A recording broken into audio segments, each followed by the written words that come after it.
Robbing and stealing may be stupid. But here we bring you some heist where the criminals were everything else but stupid. Some with brutal force and some master-minded heists including bombs, helicopters, tunnels drilling and disguise, making it amount the most spectacular and most income-bringing robberies of all time.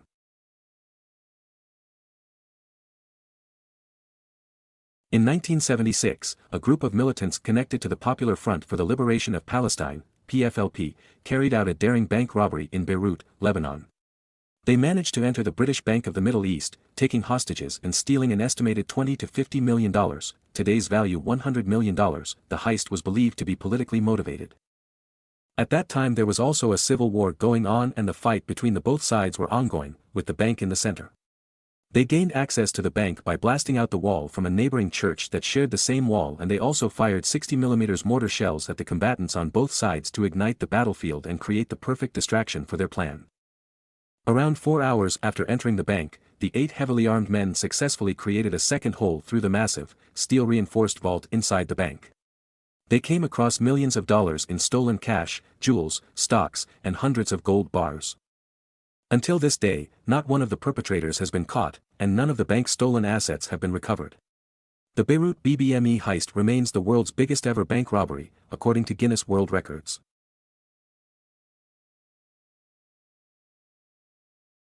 In 1987, a gang of robbers targeted the Knightsbridge Safe Deposit Centre in London. The thieves made off with an estimated £60 million, $98 million, worth of cash at that time. On the day of the robbery, 2 men entered the Knightsbridge Safe Deposit Centre and requested to rent a safe deposit box. After being shown into the vault, they drew handguns and subdued the manager and security guards. The thieves then hung a sign on the street-level door explaining that the safe deposit centre was temporarily closed, whilst letting in further accomplices. They broke open many of the safe deposit boxes and left with a hoard estimated to be worth £60 million.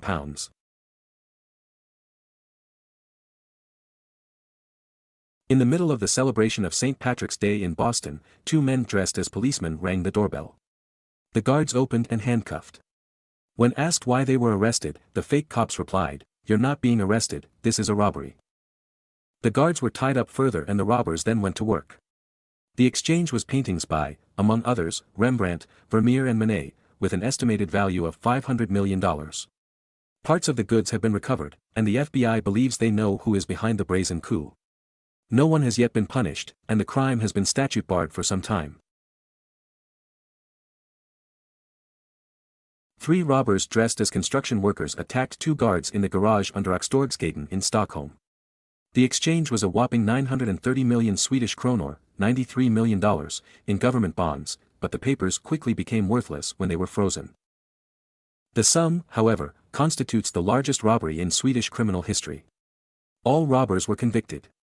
One of these was the actor Liam Norberg, known from the movie Sokarna, who was sentenced to 5 years in prison. Dragomir Mrsic, known from among others Snabba Cash, was also sentenced to 3 years and 6 months. According to Dragan himself, the bonds could be sold on the black market. And they got around 20% of the value of the obligations. They also, according to him, got about a 1 million Swedish kronor in cash, $100,000. Dragan has written a book, Skavlan, where he explains the robbery in detail, as well as how he traveled around the world for the payout from the robbery.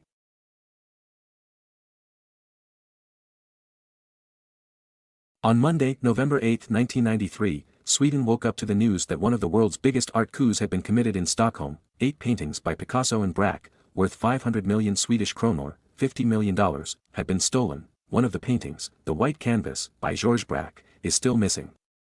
The thieves made a so-called Rafifi coup and got in through the roof.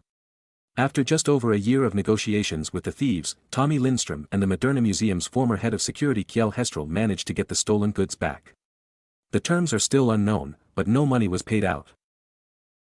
In modern time, when no one no longer can be convicted of the crime, the infamous Swedish criminal Clark Olofsson openly says in a podcast that he sold the painting, not only once, but twice.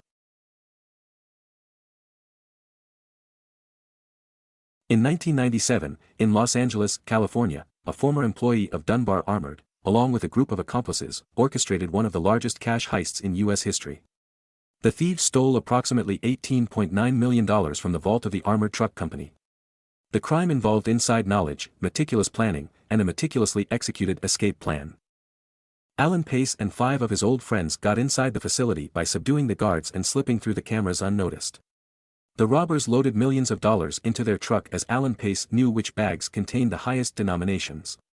He also took care of the recording devices for the cameras, taking them away. The crime was disclosed when one of the thieves transacted with a stack of cash with the original currency straps on it. In the year 2000, a gang of thieves in London targeted the Millennium Dome, a popular tourist attraction. They attempted to steal the De Beers Millennium Star diamond, valued at around £200 million, $250 million. The heist was foiled due to a sting operation by undercover police officers. Lee Wenham, Ray Betson and William Cockram used a van, a speedboat and a digger as vehicles, where they used the digger to smash through the perimeter fence and punched a hole in the side of the dome. In the vault area the robbers eyed their glittering prize, a £350 million haul of diamonds. Equipped with nail guns and sledgehammers, the robbers hurled smoke bombs and stormed in before trying to smash the glass shielding the exhibit. But only seconds later a squad of undercover police disguised as dome workers had overpowered them and they were wrestled to the ground. Altogether 6 guys were sentenced for 5 to 18 years in prison.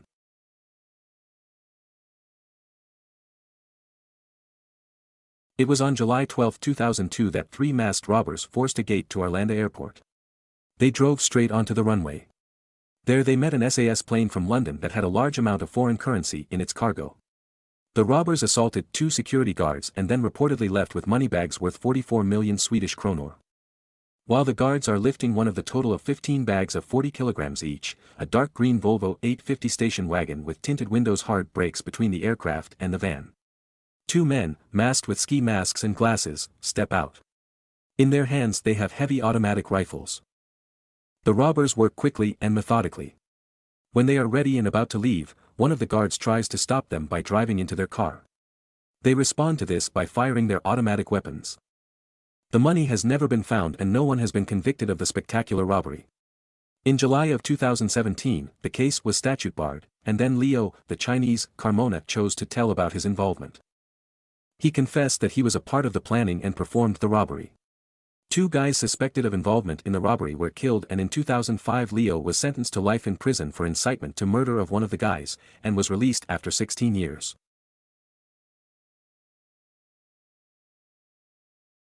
In 2003, a group of Italian thieves targeted the Antwerp Diamond Center in Belgium, one of the world's most secure diamond vaults. They gained access by renting an office space in the building, disabling the alarm system, and bypassing numerous security measures. The thieves made off with over $100 million worth of diamonds, gold, and other jewels. The building is housing diamonds and jewelries from traders and was considered as by one of the most secure area and building in the world and thought to be impenetrable. The vault was protected by 10 layers of security, including infrared heat detectors, Doppler radar, a magnetic field, a seismic sensor, and a lock with 100 million possible combinations. Only the district itself is guarded 24/7, barricades for vehicles and lots of cameras. At some buildings pedestrians are photographed. The actual vault is several floors underground. The thieves disabled motion sensors, taped light detectors, broke into doors, stole the key to the vault, cracked the code to the vault and even bypassed the vault's door alarm that triggers when the door is opened, and in the end assembled a special tool for opening of the security boxes inside the vault. The heist is seen as one of the most spectacular in the world, where the thieves got away with $100 million. Leonardo Notarbartolo, one of the Diamond Center tenants, were sentenced to 10 years in prison for involvement, but no one else has been caught and the goods have never been found.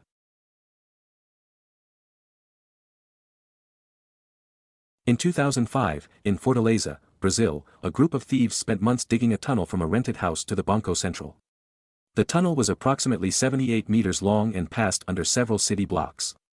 The thieves broke into the bank's vault and stole an estimated $70 million, making it one of the largest heists in history. They broke through the concrete floor of the vault and bypassed the bank's security measures and started to remove the money stored within the vault. After all their work, they managed to steal nearly 3.5 tons of Brazilian currency. The thieves transported the money back through the tunnel and loaded it into a nearby van. When the bank employees arrived on Monday morning, they were welcomed by a scene of chaos and destruction, as the crew was long gone with their massive haul. When news of the Banco Central theft spread, the local authorities launched a massive investigation to find those responsible. They ended up arrested over 150 people in connection with the heist and managed to recover $9 million of the stolen money. Despite all the arrests and recovery of some of the money, many of the key players in the heist were never brought to justice.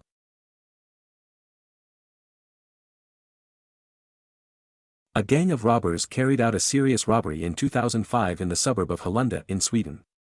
The robbers forced the guards out of the Securitas cash transport and then blow up the vehicle in the middle of the highway. They then set fire to a number of cars and placed bomb traps to make the pursuit more difficult, and did so with military precision. The change was close to 15 million Swedish kronor, $1.5 million. A total of 73 million Swedish kronor, $7.3 million, was in the cash transport vehicle.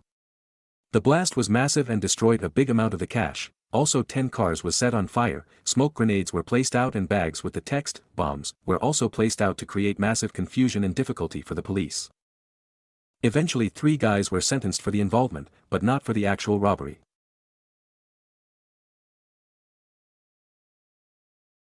In Tunbridge, England, a gang of armed robbers targeted the Securitas depot. Dressed as police officers, they kidnapped the depot manager, his family, and other employees, forcing them to cooperate. The gang stole over £53 million, $73 million, in cash, making it one of the largest cash heists in British history. The same night, they tricked their way inside the building, and tied up 14 workers at gunpoint. The gang left behind another £154 million because they did not have the means to transport it. Only 5 people were convicted and £32 million remained unrecovered.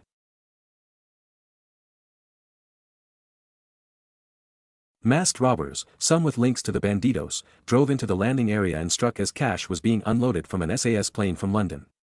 The robbers used automatic weapons and left a dummy bomb. The plane had just landed at Landvetter Airport and the 91 passengers were on their way out of the cabin. They didn't know that there was a transport of cash on board from London, 2 boxes with 7.8 million Swedish kronor, $800,000, in foreign currency. At the same time as the passengers left the plane, the boxes were lifted out of the cargo hold, and a Volvo and a Jeep Cherokee came driving at full speed. The cars had just forced their way through the security fence towards the runways and right in front of the surprised guards. The robbers seized the boxes which were transferred to one of their own vehicles. The perpetrators took everyone by surprise with the spectacular strike, which was carried out with great precision.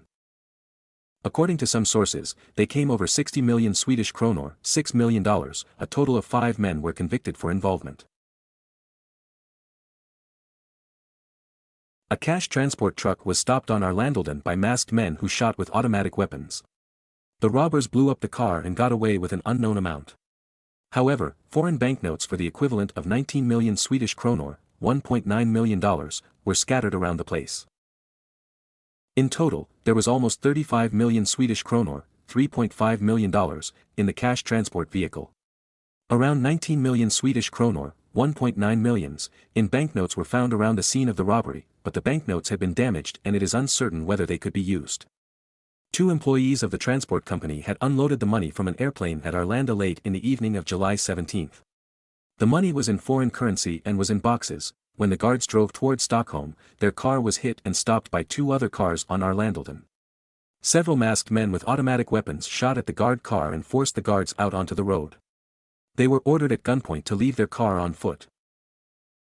The robbers set fire to one of their cars and then blew the guard car to pieces. During the detonation, banknotes were scattered around and destroyed. The robbers got away with some of the money, but it is not known how much they got away with as most of it was damaged in the explosion. A group of armed robbers targeted the Graf Diamond store in London. They entered the store posing as customers, threatened the staff at gunpoint, and made off with an estimated £40 million, $65 million, worth of diamonds and jewelry. The heist lasted only a few minutes, and the perpetrators successfully fled the scene. The robbers' haul totaled 43 items of jewelry, consisting of rings, bracelets, necklaces and wristwatches. One necklace alone has been reported as being worth more than £3.5 million. Britain's previous largest jewellery robbery also took place at Graf's, in 2003. The robbers used the services of a professional makeup artist to alter their skin tones and their features using latex prosthetics and to be fitted with professional wigs. The artist took 4 hours to apply the disguises, having been told that it was for a music video. Two sharply dressed men arrived at the Graf Diamonds jewelry store and once inside produced two handguns which they used to threaten staff. After releasing the hostage outside the store, one of the robbers fired a shot into the air to create confusion, and both escaped the scene in a BMW. A total of 5 men were sentenced from 16 to 23 years in prison for involvement. Only one of the jewelries has been found. A G4S cash service depot was robbed in Västberga in southern Stockholm, Sweden. The robbers used a stolen Bell 206 Jet Ranger helicopter as transport and landed on the rooftop of the G4S building. They got away with 39 million Swedish kronor, $3.9 million. The robbers broke the glass ceiling and climbed down with ladders. Extremely professional in both tactics, approach and with heavy weapons, explosives and equipment, they sought open the metal cages where the money was kept. They also used explosives to blow the walls. The perpetrators had previously prepared by placing explosive charges on the police helicopter depot, which meant that the police helicopters could not take off and thus prevent a pursuit in the air. They also placed chains and various sharp objects in the surrounding streets to make it difficult for the police. A total of 8 people were convicted for involvement in the robbery, with jail time up to 7 years. The money has not yet been found.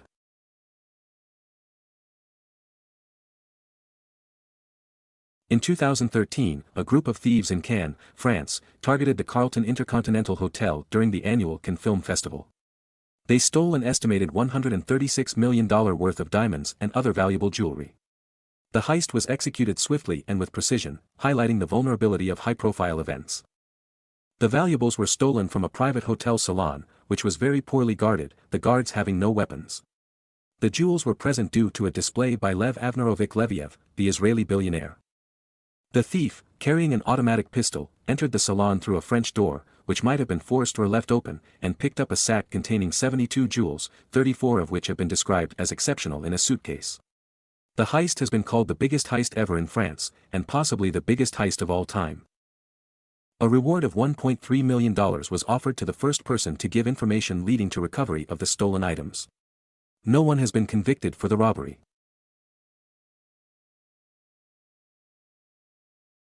A group of elderly thieves executed a meticulously planned heist on the Hatton Garden Safe Deposit Company in London's jewellery district. Over the Easter weekend, they drilled through a concrete wall, disabling the security system, and stole an estimated £14 million, $20 million, worth of cash, jewellery, and other valuables. The audacity of the crime and the age of the perpetrators, dubbed the bad grandpas by the media, garnered significant attention. The thieves, who have a combined age of 442, disabled a lift shaft to reach the vault in the basement, dismantled the building's alarm, forced open the iron gates leading to the vault, drilled through some 50 centimeters of concrete, and clambered through a tiny 45 centimeters wide hole to finally get into the vault and rifle through the precious contents of 73 boxes at the Hatton Garden Safety Deposit Box Ltd. Several men were convicted to many years in prison, where most of the men were in the age between 60 to 80 years.